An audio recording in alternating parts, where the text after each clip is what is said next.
आपल्या नगरीच्या माजी नगराध्यक्ष पौर्णिमा तावरे, कार्यक्रमाला अध्यक्ष महिला मंडळाच्या दीपा महाडिक, सुनीता शहा, आरती सातव, स्नेहा गाढवे, स्मिता चव्हाण,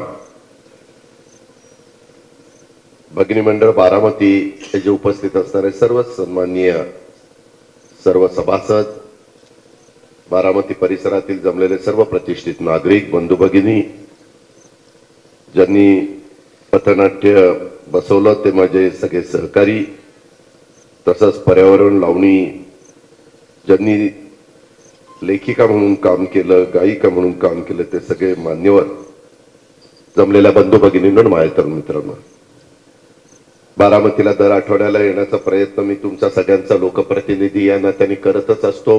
मधल्या काळामध्ये राज्याची उपमुख्यमंत्री पदाची जबाबदारी होती, परंतु वेगवेगळ्या घटना घडत असतात, राजकीय स्थित्यंतर घडत असतात आणि मधल्या काळामध्ये अचानक कुणाच्या ध्यानीमनी नसताना देखील उद्धव ठाकरे साहेबांच्या नेतृत्वाखालचं चाललेलं सरकार हे अचानक त्यांना राजीनामा द्यावा लागला. नवीन सरकार त्या ठिकाणी अस्तित्वात आलं आणि आता विरोधी पक्ष नेत्याची जबाबदारी माझ्यासारख्या कार्यकर्त्यावर सर्व आमदारांनी, विशेषतः राष्ट्रवादी काँग्रेस पक्षाच्या टाकलेली आहे. आता ती पार पाडण्याच्या करता मी माझ्या परीने प्रयत्न केलेला आहे. परंतु या बारामतीचा सर्वांगीण विकास होण्याच्या दृष्टिकोनातून 1967 साली पवार साहेबांच्या सारखा नेता पुढे आला, एक तरुण नवीन नेतृत्व पुढे आलं आणि त्या दिवसापासून बारामतीकरांनी कधी मागे वळून बघितलं नाही. सातत्याने आज 2022 सालापर्यंत जवळपास 55 वर्ष झाली. ह्या सगळ्या काळामध्ये आपण जसं महाराष्ट्रामध्ये काम करतोय, जिल्ह्यामध्ये काम करतोय, तसा आपला स्वतःचा भाग, आपला स्वतःचा परिसर या नात्याने बारामती तालुक्यामध्ये सर्वांगीण विकास करण्याच्या दृष्टिकोनातून सगळेच जण आपापल्या परीने प्रयत्न करतात. हा प्रयत्न करत असताना बारामती सुंदर राहावी, हिरवी राहावी, मोठ्या प्रमाणावर तिथं झाडं लागावीत, सुविधा सगळ्या बारामतीकरांना मिळाव्यात, त्याच्यामध्ये कुठल्याही घटकाला असं वाटतं कामा नाही की बाबा हे काम करत असताना माझा विचार तिथं होत नाही, अशा प्रकारची भावना कुणाच्या मनामध्ये येता कामा नये. त्या पद्धतीचा प्रयत्न गेले अनेक वर्ष आम्ही सगळे लोकप्रतिनिधी या नात्याने करतोय. आणि म्हणून मला मध्ये सुनीताताईंनी सांगितलं की दादा तुम्ही अनेक वेगवेगळ्या प्रकारचे कार्यक्रम घेता, परंतु आमचा भगिनी मंडळ बारामतीचा कार्यक्रम, एक गोष्ट खरी आहे की अनेक वर्षामध्ये मी तशा पद्धतीचा कार्यक्रम घेतला नाही, कारण मला कधी बोलवलंच नाही.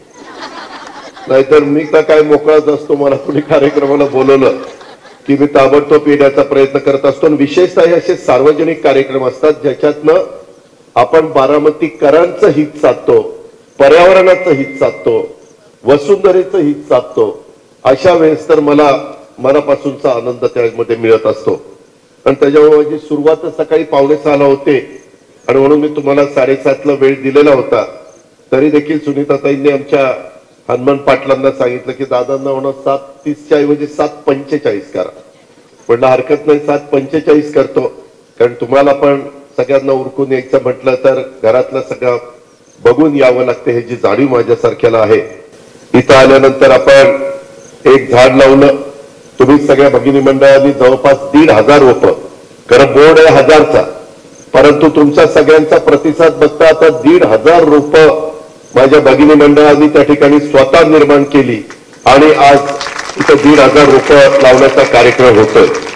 हे कार्यक्रम साधूनच, म्हणजे या कार्यक्रमाचा निमित्त साधूनच पथनाट्य हे देखील आमच्या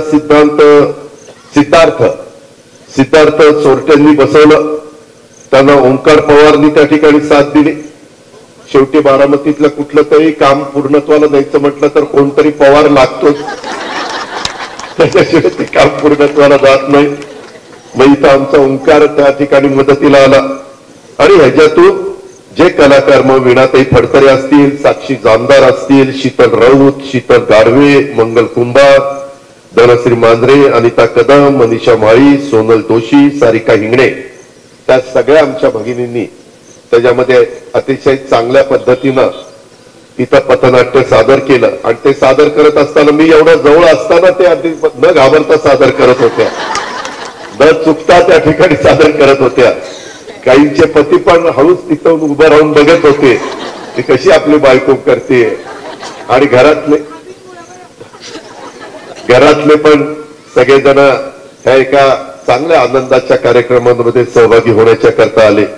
त्याला जोडून आपण पर्यावरण, मी खरोखरीच सगळ्या माझ्या दाईच्या दाई भगिनींचं, सिद्धार्थ सोरट्यांचं, ओंकार पवारचं कौतुक करतो, अभिनंदन करतो. असंच पुढं तुम्ही चांगले कार्यक्रम करत चला. आणि त्याच्यातलं जनजागृती कशी होईल, लोकसहभाग हा खूप महत्वाचा असतो. शरदराव पवार, सुप्रिया सुळे, अजित पवार यांनी सगळ्यांनी किती वैयक्तिक काम करायचं ठरवलं तरी देखील सर्व बारामतीकरांचा त्याच्यामध्ये सहभाग होत नाही. तोपर्यंत त्या कामाला, त्या कार्याला खऱ्या अर्थाने लोकसहभागाचं स्वरूप येत नाही. आणि म्हणून तुमचं सगळ्यांचं सहकार्य हे नितांत गरजेचं होतं. ते आपण सगळ्यांनी दिलं. त्याला जोडून आपण पर्यावरण लावणी, ह्या आमच्या प्रतिभाताई दाते ह्या लेखिका आहेत, त्यांनी ती लावणीचं लेखनाचं काम केलं. आमच्या शुभांगी कोठारी गायिका, त्यांनी ती लावणी आपल्या सगळ्यांच्या समोर सादर केली. परंतु सादर करत असताना फक्त गायिकेच्या रूपातच सादर केली. थोडस नऊवारी साडी नेसून जर त्याच्यामध्ये जर त्यांनी लावणी सादर केली असती तर आणखीन आम्हाला समाधान वाटलं असतं आणि सगळ्यांनाच आनंद वाटला असता. त्याच्यामध्ये नथ वगैरे घालून, तसंच आमच्या ढोलकीला साथ देणारे अभिजित गायकवाड, त्याचंही मी कौतुक करतो, त्याचंही मी अभिनंदन करतो. शेवटी सगळ्यांची साथ मिळाली तरच ते चांगल्या पद्धतीने सादर करता येतं. आणि प्रतिभाताईंचंही मी कौतुक करतो. खूप चांगल्या प्रकारे ज्याच्यातनं जनजागृती झाली पाहिजे, ज्याच्यातनं लोकांना काय आपण केलं पाहिजे ते समजलं पाहिजे, याच उद्देशाने हे पथनाट्य आणि पर्यावरण लावणी ही सादर करण्यात आली. आमच्या हनुमान पाटील सारखे मागणं, दादांना उशीर झालाय, चला दादांना उशीर झालाय, चला, चालूच होतं, पथनाट्य नंतर घ्या. परंतु कधी नव्हे त्यांचं आमच्या महिला मंडळांच्या मध्ये सहभागी होण्याची संधी असल्यामुळं मी पण थोडासा वेळ द्यायचं ठरवलं आणि आपण अतिशय चांगल्या पद्धतीनं ते काम केलंय. माझी विनंती आहे की बारामती शहराच्या सामाजिक सांस्कृतिक विकासात पर्यावरणाचं संरक्षण आणि संवर्धनाच्या चळवळीमध्ये प्रमुख भूमिका बजावणाऱ्यांचं महत्वाचं योगदान देणाऱ्या आमच्या भगिनी मंडळ बारामती या संस्थेच्या वतीने या कनेरी वन विभागाच्या क्षेत्रामध्ये जे वृक्षारोपण कार्यक्रम आपण आयोजित केला आणि मला तुम्ही सगळ्यांनी बोलवलं, आपण सगळेजण इथं सहभागी झाला, त्याबद्दल मी आपल्या सगळ्यांना मनापासून आभार पण मानतो, तुम्हाला धन्यवाद पण देतो. दरवर्षी पावसाळ्याला सुरुवातीला आमचा महाराष्ट्राचा वन विभाग याच्या वतीनं शाळा, कॉलेज, स्वयंसेवी संस्थांच्या माध्यमातून वृक्षारोपणाचा कार्यक्रम हा घेतला जातो. अक्षरशः 2-2 कोटी झाडं लावल्याचा दावा केला जातो. या झाडांच्या पुढे काय होतं हा माझ्यासारख्या कार्यकर्त्याला, खरं तर राज्यातल्या जनतेलाही पडलेला एक प्रश्न आहे. माझी तुम्हाला विनंती आहे की आपण इथं भगिनी मंडळाने पुढाकार घेऊन ही झाडं आता लावायचा कार्यक्रम होणार आहे. 1,500 झाडं लागणार आहे. त्याचं संरक्षण त्या ठिकाणी केलं जाईल. ही झाडं पूर्ण क्षमतेनं त्या ठिकाणी वाढतील. ज्या उद्देशाने आपण झाडं लावतोय तो उद्देश आपल्या सगळ्यांचा त्या ठिकाणी सफल होईल. बारामती भगिनी मंडळानं ही सर्व माझ्या हस्ते झाड एक सुरुवातीला वडाचं लावलेलं आहे आणि त्याच्यानंतर अनेक देशी झाडं ज्याच्यातनं पक्षी पण इथे येतील आणि पर्यावरणाचा पण समतोल साधला जाईल. ही झाडं लावल्यानंतर ही मोठी होतील. या झाडांचं पुढे काय होतं हा प्रश्न कुणाला राहणार नाही, हा विश्वास मी व्यक्त करतो. आणि पुन्हा 1 महिन्यानी तुम्ही पण तुमच्या वेळात वेळ काढून आपण लावलेलं झाड हे जगलंय का, ते त्याला काही अडचण नाही ना, असं थोडस पाहण्याचा प्रयत्न करा. मला लोणकर आमच्या आपल्याच काराटीचे आहेत, त्या वन विभागाचं काम त्या ठिकाणी करत असतात, त्या आरेफो आहेत. मला त्यांना सांगायचं की इथं कनेरीच्या परिसरामध्ये आपण आतले 2 तलाव, दोन्ही तलाव खोलीकरण झालं ना, दोन्ही तलाव मी आता आतमध्ये जाईल, आपण त्याला खोलीकरण करून घेतलंय, झाडं लावलेली आहेत, पवळ रचलेली आहे, अजूनही काही झाडं लावायची. संध्याकाळी तुम्हाला बारामतीकरांना फिरायला म्हटलं तरी तिथं थोडंसं 4 घटका बसता आलं पाहिजे, 2 घटका बसता आलं पाहिजे. आणि त्याच्यातून एक चांगल्या पद्धतीचं वातावरण इथं निर्माण झालं पाहिजे. हे जसं भगिनी मंडळांनी पुढाकार घेतलेला आहे तसं 30 जूनला सुप्रियाचा वाढदिवस असतो, 22 जुलैला माझा वाढदिवस असतो. वाढदिवसाचं निमित्त साधून माझी तुम्हाला विनंती आहे की बारामती राष्ट्रवादी काँग्रेस पक्ष, संभाजी होळकर आणि त्यांची टीम इथं आहे, त्यांनी गाडीखेलला आपण किती एकर जागा घेतली ती गाडीखेलची 150 हेक्टर. 150 हेक्टर म्हणजे जवळपास 150 दूने 300 आणि वर्ष 75 375 एकर एवढी जागा आपण त्या ठिकाणी कव्हर करतोय. तिथं मला खरं तर लायन सफारी आणि टायगर सफारी अशा पद्धतीने काही गोष्टी करायच्यात. त्याच्या मागे मी लागणार आहे, ते करण्याच्या करता मी माझं सर्वस्व पणाला लावणार आहे. त्याचबरोबर तांदूळवाडीच्या परिसरामध्ये काही जागा आपली आहे 100 हेक्टर म्हणजे 250 एकर. शहरातल्या सहकारी मित्रांनी मग इथं माझ्या शहरातले अनेक जण, किरण गुजर आहे, सचिन आहे, त्याच्या संदर्भात आमचे शहर अध्यक्ष आहेत, पौर्णिमा आहे, बाकीचे सगळेच आहेत. त्या शहरातले नगरसेवक नगरसेविका इथं आहेत. मला त्या सगळे इम्तियाज आहे, अभिजित आहे, मी आता सगळ्यांची नावं घेत नाही.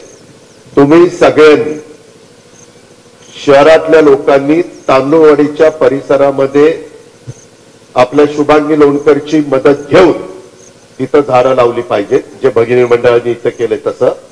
आणि बाकीच्या सगळ्यांनी, ग्रामीण भागातल्यांनी, आता काल खरेदी विक्री संघाची पण निवडणूक बिनविरोध झाली, तिथं पण काही सहकारी आले, इतर संस्थांचे पदाधिकारी आहेत, त्यांनी ते पलीकडच्या भागात गाडीखेलला केलं पाहिजे. कारण कुठंतरी आपल्याला आपण पुढाकार घेतल्याशिवाय हे शक्य नाही. आणि बारामती शहरामध्ये जी काही झाडं लावलेली आहेत, तुम्हाला भगिनी मंडळाला पण माहिती आहे की पाठीमागच्या काळामध्ये आपण पंतप्रधानांना 2014 का 15ला बोललेलं होतं, त्यावेळेस आपला भिगवण रोड काय अवस्था होती. आणि आता तिथं चारी म्हणजे सगळ्या बाजूनी झाडं लावली तर आता तो रोड कसा दिसायला लागलेला आहे. तसं ठराविकच भागात नाही तर सर्व ठिकाणी आपल्याला ह्या सगळ्या गोष्टी करायच्या.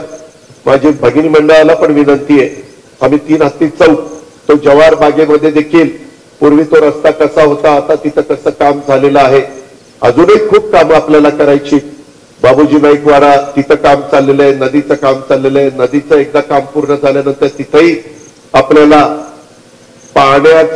पाणी वाहण्याच्या प्रक्रियेला अडथळा न येता इरिगेशनला विश्वासामध्ये घेऊन, इथं धोडपकर असतील त्या सगळ्यांना विश्वासामध्ये घेऊन तिथं पण मोठी मोठी झाडं, की पूर आला तरी त्या झाडाचा अडथळा होता कामा नये, पण आपला नदीकाठ पण छान दिसला पाहिजे. अशा अनेक गोष्टी आपल्याला त्या ठिकाणी करायच्यात. त्या करण्याच्या करता देखील परवाच माझ्याकडे संदीप गुजर लायन्स क्लबचे आहेत ना, ते आलेले होते मुंबईला. मला वाटतं गुरुपौर्णिमा होती, पवार साहेबांना भेटायला. नंतर मला पण एस एन जगताप, संदीप वगैरे आले होते. तेही सांगत होते लायन्स क्लबवर काही जबाबदारी द्या. मी आता बारामती तालुका दूध संघावर जबाबदारी दिली. आजच संभाजी होळकर सांगत होता की तिथं आता डिवायडरमध्ये माती खत भरायचं आणि ते सगळं करायचं काम चाललंय. काही भाग खरेदी विक्री संघाला देतो, काही भाग बारामती सहकारी बँकेला देतो, काही भाग बारामती बँकेला आपण देऊया. अशा वेगवेगळ्या संस्था, एनजीओ, आपलं भगिनी मंडळ बारामती आणि आपला फॉरेस्ट विभाग असं सगळं मिळून एकेकाळी पवार साहेबांना 67 साली निवडून दिलं, त्यावेळेस 63 गावांची बारामती, 21 गावं बागायती, 42 गावं जिरायती. आता ती गावं वाढलेली आहेत, कारण एकेका गावाखाली 12 वाड्या होत्या, तिथं ग्रामपंचायती झाल्या, त्याच्यावरती जवळपास 115 पर्यंत तो आकडा गेलेला आहे. परंतु आता इथं आमचे शिवाजीराव बेलदार वगैरे बाकीचे सगळे मंडळी आहेत, जुनी लोक, त्यांचं वय 81 झालं. ह्या माळाला पूर्वी काही नव्हतं. आम्ही सगळेजण फिरायचो त्यावेळेस अतिशय दुर्लक्षित भाग किंवा इथं काही झाडही नसायची, कुसाळाशिवाय काही उगवायचं नाही. परंतु आपण सगळ्यांनी प्रयत्न केल्यानंतर बदल होऊ शकतो. आपल्या पुढच्या भावी पिढीच्या करता ते करणं काळाची गरज आहे. आज तुम्ही जे काही पथनाट्य आणि लावणी सादर केली त्याच्यातून पण तोच संदेश देण्याचा प्रयत्न माझ्या बारामती भगिनी मंडळाने केलेला आहे. चुकून भजनी मंडळ आलं, परंतु त्या मंडळाने केलेला आहे. त्यांचं खरोखरीच मी मनापासून कौतुक करतो. विशेषतः सुनीताताईंचं असेल, दीपाताईंचं असेल, त्यांच्या सगळ्या टीमचं असेल, मी आपल्या सगळ्यांचं मनापासून कौतुक करतो. आणि एका वेगळ्या कार्यक्रमाच्या करता मला इथं सहभागी होता आलं. इतर पण ज्या काही संस्था आहेत, मग ते एन्व्हायरमेंटल फोरम असेल, शरयू असेल, इतर अनेक संस्था काम करतात. त्यांनी पण सगळ्यांनी आणखीन आपापल्या परीनं त्या पावसाळ्यामध्ये झाडं लावण्याच्या करता जास्तीत जास्त झाडं लावताना देशी झाडं लावा, ते फार गरजेचं आहे. ती देशी झाडं लावण्याच्या करता तुम्हाला आमची शुभांगी लोणकर पण मदत करेल, कारण आपण मोफत पण झाडं त्या ठिकाणी उपलब्ध करून देतो. फक्त आपण लावण्याच्या करता पुढाकार घेतला, पण हे स्वतः झाड तुम्ही तयार केलेलं असल्यामुळं त्याच्यात जो आपलेपणा असतो, मी बी टाकून ते झाड तयार केलंय, वाढवलंय, एक आपलेपणाची भावना त्याच्यातून निर्माण होती. तशा पद्धतीनं आपण सगळेजण मिळून करूया आणि उद्याच्या काळामध्ये ही बारामती हरित बारामती झालेली असेल अशा पद्धतीनं कृषी विज्ञान केंद्र, विद्या प्रतिष्ठान, आपलं कृषी विकास प्रतिष्ठान, आपलं TC कॉलेज, आपल्या सगळ्या संस्था मिळून आपण त्याच्यामध्ये स्वतःला झोकून देऊन त्या ठिकाणी काम करूया. काही ठिकाणी रस्त्याला पण दुतर्फा झाडं, उद्याच्याला त्या रस्त्याचं रुंदीकरणाचा विचार करून रुंद करत असताना पुन्हा ती झाडं तोडली जाणार नाही, याही बाबतीतला विचार आपण सगळ्यांनी करा. आणि शुभांगी लोणकरांना सांगतो, तुम्ही तर स्वतः आमच्या कराटीच्या आहेत, त्याच्यामुळं आपण ज्या भागामध्ये लहानाचं मोठं होतो, आपल्यावर संस्कार होतात, तिथं एक वेगळं आपलेपणाचं नातं आपलं निर्माण झालेलं असतं आणि त्याच्यातून आपण सगळे मिळून आणखीन हे जो काही पर्यावरणाचा ऱ्हास होत असताना पाहायला मिळतोय, ग्लोबल वॉर्मिंगच्या संकटामुळं पाडी अक्षरशः कधी पडेल सांगता येत नाही. म्हणजे भगिनी मंडळांनो, सगळ्या माझ्या महिलांनो, मी गेल्या आठवड्यात बारामतीमध्ये आलेलो होतो, त्यावेळेस धरणांची परिस्थिती फार बिकट होती. आता गेल्या वर्षी आजच्या तारखेला परिस्थिती होती त्याच्यापेक्षा चौपट परिस्थिती सुधारली. उजनी गेल्या वर्षी 6 TMC मायनस होतं, 6%. आज सकाळी उजनी 30% झालेलं आहे. एवढं प्रचंड वीरला पाणी सोडावं लागलं, असा सगळा बदल होतोय. म्हणजे या सगळ्याचा परिणाम ग्लोबल वॉर्मिंगचा खूप मोठा झालेला आहे. आणि पुढच्या पिढीला चांगले दिवस दाखवायचे असतील तर आपल्याला हे सगळं केल्याशिवाय गत्यंतर नाही, हे मला तुम्हाला सगळ्यांच्या लक्षात आहे. पण पुन्हा तुम्हाला सगळ्यांना ठासून सांगायचंय. मला एका वेगळ्या आगळ्या कार्यक्रमाच्या निमित्तानं बोलवलं आणि त्याच्यातून मी आता जे सांगितलं ते संभाजी आणि इम्तियाज आणि पौर्णिमा तुम्हाला सगळ्यांना सांगतो. अभिजित, तुम्ही कुठेही, किरण, कमी पडू नका. तांदूळवाडीच्याही भागामध्ये पुढच्या आठवड्यामध्ये अजून माझं कदाचित एखादी चक्कर त्या ठिकाणी होईल माझ्या वाढदिवसाच्या आधी. त्यावेळेस खरोखरीच तुमचं आमच्यावर प्रेम असेल तर ते वरवर नको, ती झाडं लागून दाखवा. एवढं मी 30 वर्ष तुमच्याकरता मरभर काम करतोय, पहाटे उठतोय, त्याचं खरंच काहीतरी तुम्हाला मला मोबदला द्यायचा असेल तर तिथं गाडी केला आणि तांदूळवाडीच्या परिसरामध्ये लोणकर शुभांगीची मदत घेऊन त्या सगळ्या गोष्टी चांगल्या पद्धतीनं करा. ताबडतोब JCB वगैरे खड्ड्याला कामाला लावा आणि अजिबात दुर्लक्ष करू नका. हे आपलं टार्गेट आहे, हे आपलं ध्येय आहे, हे आपलं उद्दिष्ट आहे. हे डोळ्यासमोर ठेवून मी या 2 जागा स्पॉट दाखवले, परंतु इतरही ठिकाणी तुम्हाला कुणाला हे जर करायचं असेल तर ते करण्याचा प्रयत्न आपण सगळ्यांनी करावा, अशी मी आपल्याला सगळ्यांना आग्रहाची, नम्रतेची, कळकळीची विनंती करतो. एक काही काळ मला माझ्या सगळ्या भगिनींच्या बरोबर, आमच्या महिलांच्या बरोबर घालवता आला, त्याबद्दल मी समाधान व्यक्त करतो. तुम्हाला सगळ्यांना पुढच्या वाटचालीच्या करता शुभेच्छा देतो आणि आपल्या सर्वांची रजा घेतो. जय हिंद, जय भारत.